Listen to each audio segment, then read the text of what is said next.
Punta kami sa farm ng kamatis para makita nyo, videohan natin. Bagong tanim siya noong May 3 ba? May 3. So mag 1 month siya ngayong ngayong June 3. Maha-harvest siya sa July 3. Ayun, abangan nyo guys. Doon kami pupunta. Ito na kami sa farm. Ito na yung mga kamatis oh.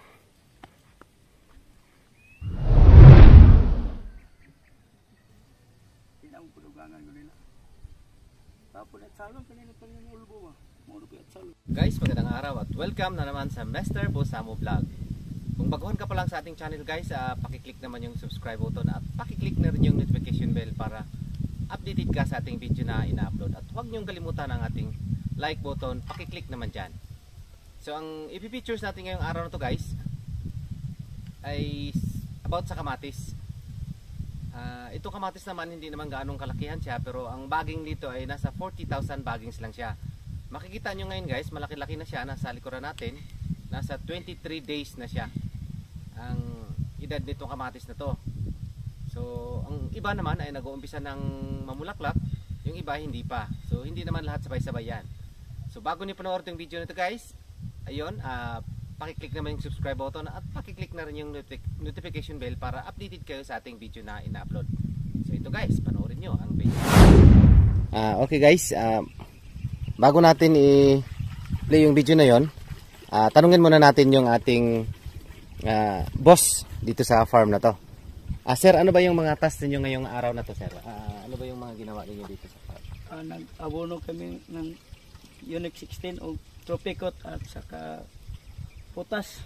Dayon nag-kuhan sa istaka, freelance dayon yung freelance. Bago natin makalimutan guys, siya pala yung pinipictures natin nung may atsal tayo na na-featured, si Arnold Buisan. Kasi yung boss dito sa farm na to. Ang sabi niya kanina, sila, mga task nila today, nag-aabuno sila, nag-trellis, nag-staka, nag-spray ba kayo? Nag-spray. Nag-spray pa. So, sa pag-aabuno sir, ano yung ginamit niyo yung abuno sa kamatis niyo? Unix 16 o Tropicot o Unix 16, Tropicot, putas. at saka putas. Doon naman tayo sa pag-i-spray. Basic lang tayo guys ha. Doon naman sa pag-i-spray, ano naman yung pinag-spray nyo kanina? Maintenance lang. Chat-chat, Bupamit o Pulyar. O yung pulyar ay ano ba yun? E-cure? Ano ba yun? One cure? Secure. Secure. Indopil Blue dayon. Indopil Blue. Ang Indopil Blue ay para sa punggos. Parang mansit din siya. So yun lang ba ang task niyo today? Yung ginawa niyo trabaho? Yun lang. So ayun guys, panoorin na lang itong video lahat-lahat para may ma-learn din kayo.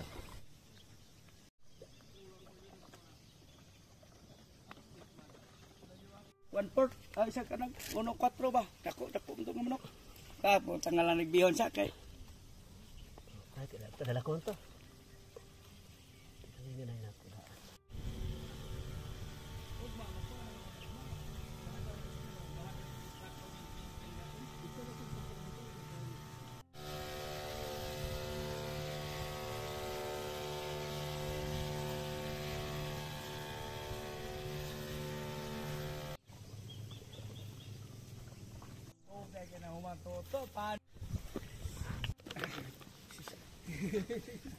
Pagpiwiling na dito, hurot yung mga kasulira, sige hurot.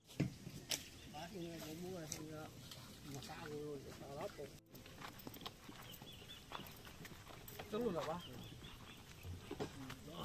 Tulo niyo na.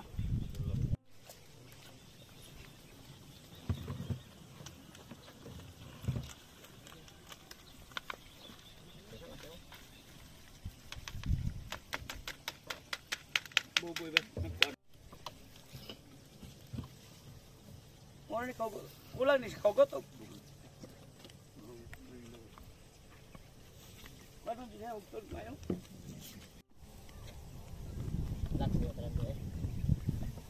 pila akong jacket dong ini. Kaluya magaganimala ka patik abot ang inday lami ko ang niya ako inon. Mahal ko ng bukas.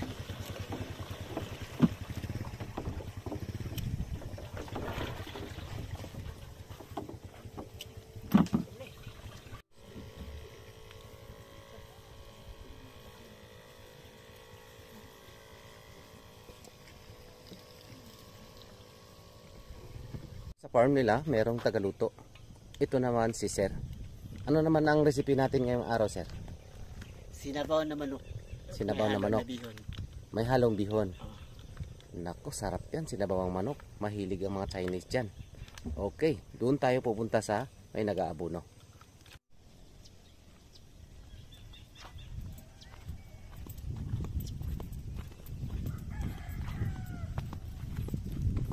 Sa pag-trellis naman guys, katulad nyan, naitayo na nila ang mga trellis.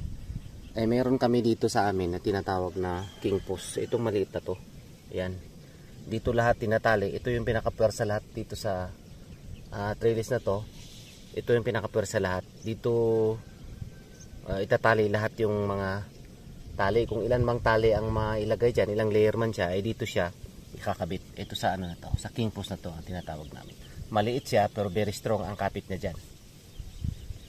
So ang haba ng tudling nito guys, ito, napakalayo ng tudling nito. Ayan, dito tayo sa kabilang dulo, focus lang natin siya. Oh, grabe ang taas.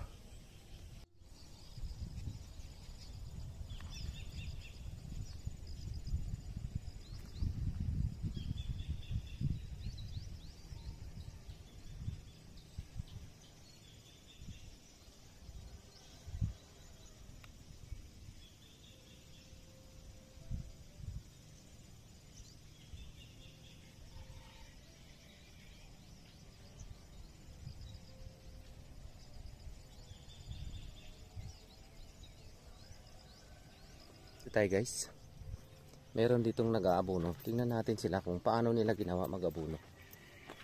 Ito, panoorin natin sila dito.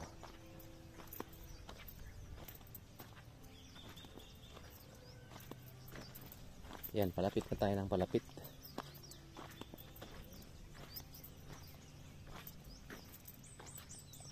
So ito siya guys, binutasan mo na yung.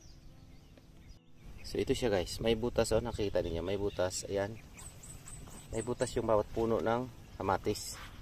Diyan nilalagay yung abono na. Yun, ito na sila.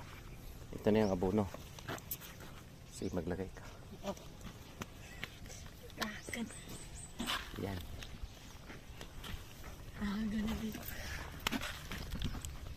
Yun, doon nila hinuhulog sa butas. Ano naman ang purpose natin dyan guys? Para ay, tagbagyo dito sa amin. Para hindi siya mabaha sa bagyo o madala sa ulan. Yan, para tumatagal siya sa lupa.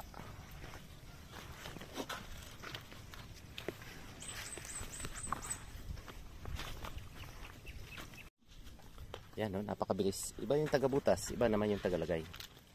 Ano bang hinalo na abono, madam? So guys, abangan nyo guys, malalaman nyo mamaya. May tatanungin tayo.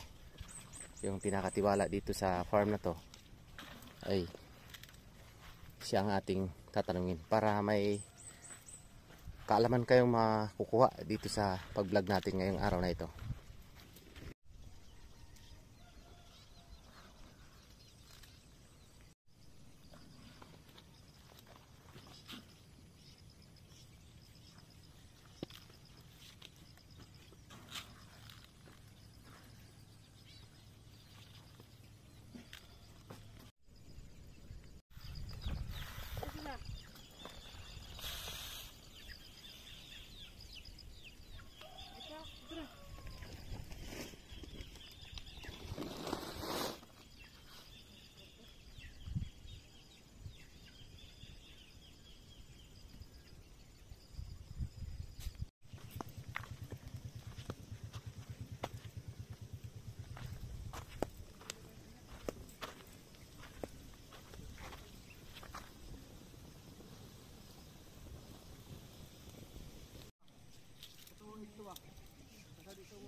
Oh! Napasikat ka na ko, Park.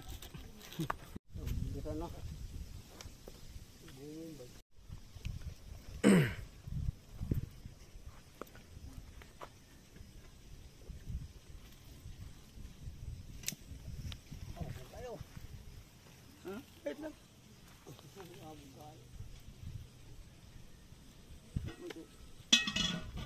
Problema ano rin pag hugot ano rin.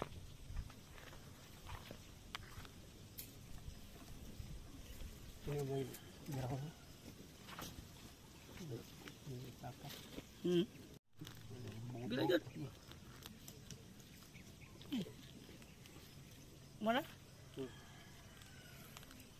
Hugot na. Baik na. Hugot ka na. Hugot. Tanaw daw ko nung dito. Hugot to ba? Tunga ba? Iya mo. Mas malapad pa pala dito guys oh.